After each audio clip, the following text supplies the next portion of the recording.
Hey, welcome back, Saints. We're going to take a look at the gospel today. You know, Paul writes to the Romans there, chapter 1, he tells them what the gospel is.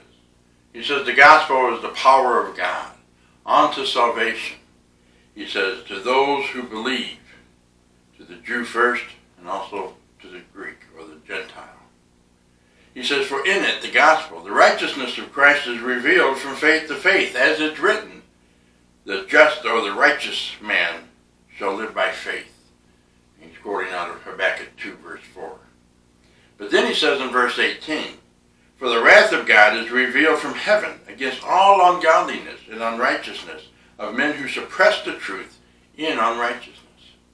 Now the heart of this is simply saying that the gospel is God's power. It's what saves.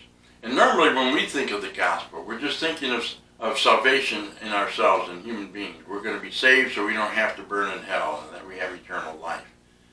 But this gospel that God is using is his power, and it's used for more than just saving human beings. It's to restore all things.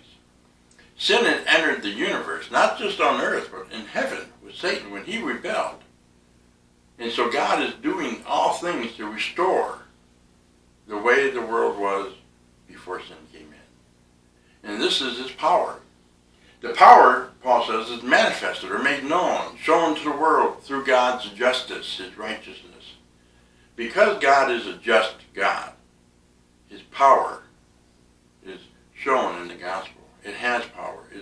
You could say it has veracity. But in contrast to that, God's wrath is against those, or revealed, manifested to those from heaven, against all ungodliness and unrighteousness of men who suppress the truth in unrighteousness. It's one or the other. The gospel, that great thing for salvation, is the one way in which we will be restored back to the way God designed us to be.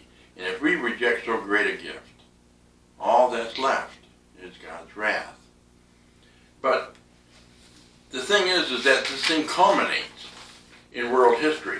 It culminates in, for instance, the three angels' messages.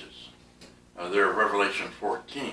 You go to the first angel's message, Revelation 14, verse 6 and 7.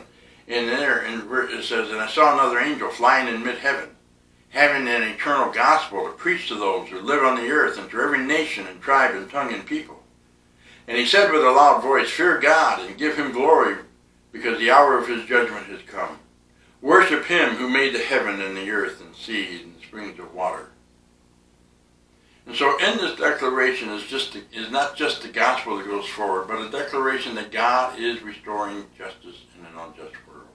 That's what we get when we say God's judgment has come. The hour of God's judgment is here. Not because God is vengeful and he wants to just punish people, but that he's taken this time period where sin has reigned, and now he's transitioning to the kingdom of light as he displaces the kingdom of darkness. So this is the message that is going forward, and it's done by the gospel. It's God's power to take back the kingdom. And in that, we get to proclaim to the world to worship true Creator God, as opposed to the false system that we see in chapter 13. This beast system, where we see in verse 3, one of the heads was wounded unto death, and when it was healed, the whole world was amazed and followed after it.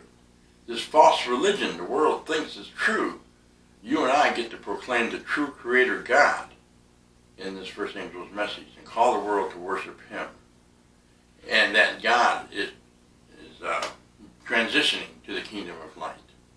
This is the essence of the second angel's message, where we declare that Babylon has fallen.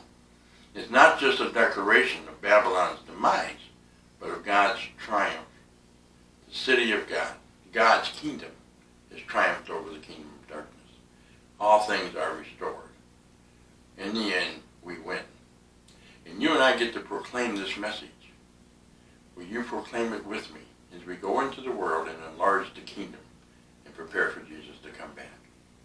Blessings.